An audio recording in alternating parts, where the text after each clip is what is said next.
Hello, everybody. My name is Max Derrat. Good to be with you all again. I just got back from the movie theater about just under an hour ago from seeing Dr. Sleep. I got to get this particular review out quick because tomorrow I have to spend all my day playing Death Stranding so I can do coverage on the channel. So I apologize in advance if I don't sound as coherent in this review as I normally would do in my other videos, but I think you'll get the general gist of how I felt about the film and whether or not you should go see it. So, just before I get to my actual thoughts, my general thoughts, I'll just say this. The Shining is obviously one of my all-time favorite movies, in case you haven't guessed that, because recently I did do a video on my channel regarding The Shining that turned out to be pretty popular, at least in terms of, the amount of views that my channel tends to get. So, naturally, because of the response that I got to that particular video, I felt the need to review the sequel, Dr. Sleep. So, what did I think about it?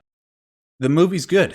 No, I would say it's very good. And it's very good on two different levels. One, obviously, it's good in the sense that it's very entertaining. There's action, there's horror, and there's a lot of moving moments as well. But also on a secondary level, as somebody who has dabbled in the world of making films and editing films and trying to be a storyteller himself, just the job that Mike Flanagan managed to do in terms of balancing the history and the memory of Stanley Kubrick's 1980 film, as well as trying to marry that with Stephen King's original vision for The Shining, as well as the book that he wrote for Dr. Sleep, and just trying to find that perfect balancing act between those two visions. It's really quite invigorating watching a master storyteller at work like Mike Flanagan and the job that he was able to pull off by doing that. The best way I could explain what Mike Flanagan did with the film without giving away any spoilers is by trying to compare it to,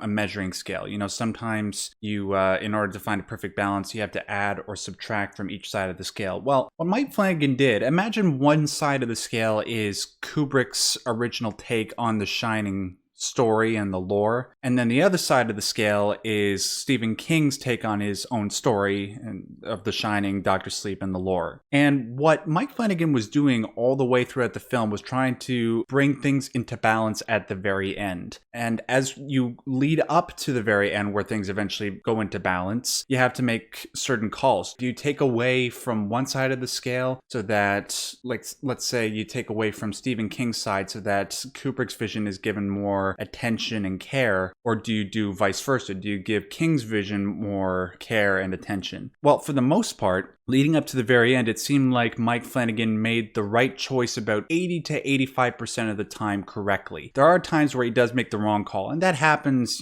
anytime anybody's trying to make a balance between anything. But for the most part, the fact that he was able to pull it off 80 to 85% of the time is absolutely unbelievable.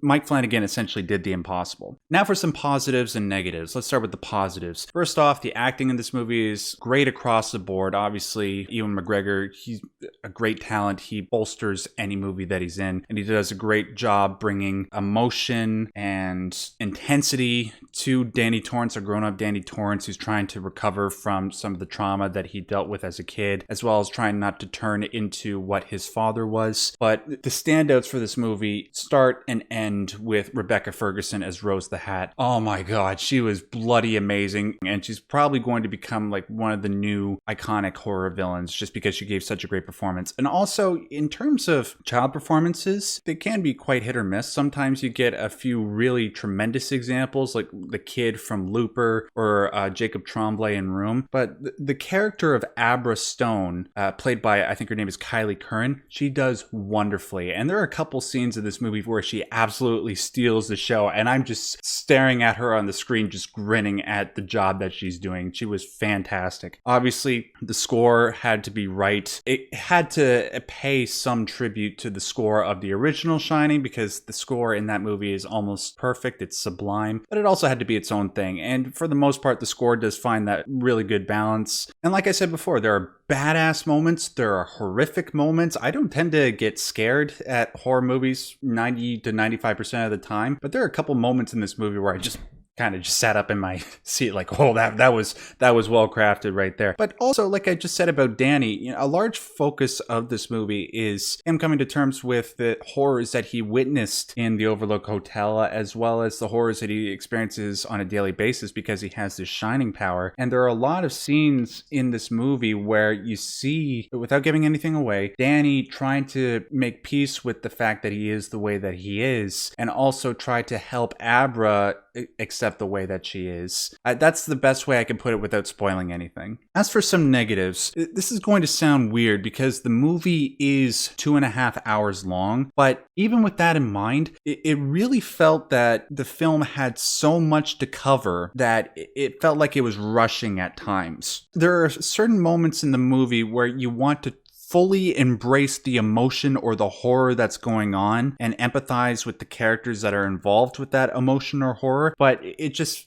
a second later, the film just finds itself having to keep moving and keep trucking on because it has so much ground to cover and it needs to include the next important element. So it sort of hits the emotion and the horror like about 80% of the way sometimes, but because things are moving along at such a rapid pace, it doesn't really feel like those moments are particularly fulfilled, if that makes any sense.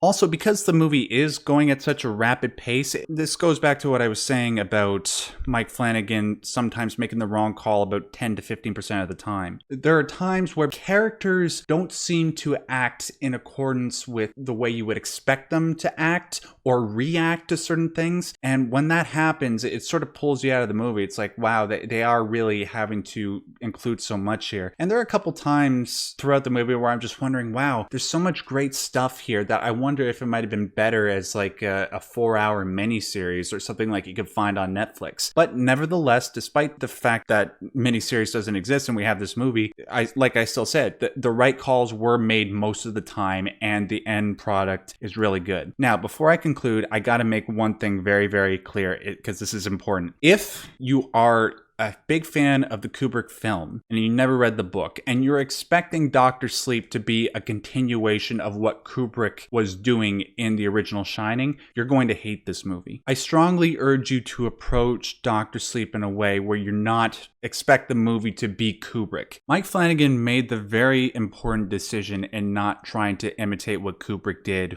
in the original film. What he made the right decision in doing was just providing his own vision, and that was absolutely the right call. So I urge you, don't view Dr. Sleep as a continuation of Stanley Kubrick's vision. View this as a new movie that shares continuity with the Kubrick movie. Don't expect it to have the same style. I mean, granted, as we see in the trailers for the movie, there will be callbacks to the Kubrick film, and the way those shots are framed and paced out, they're done in a way that pays homage and great respect to what Kubrick did. But for the most part, that's not what this movie is. It's its own thing. And in it being its own thing, it did a very, very good job. Overall, I think I give this movie, I'm trying to decide whether or not it's a 7.5 or an 8 out of 10. Now, that might sound weird to some of you because I actually just a day ago, I finally gave my thoughts on the Joker movie where I said I gave it an 8.5 out of 10 while just praising it profusely. And people were wondering like, wow, you gave it so much praise. Why didn't you give it a 10 out of 10? Well,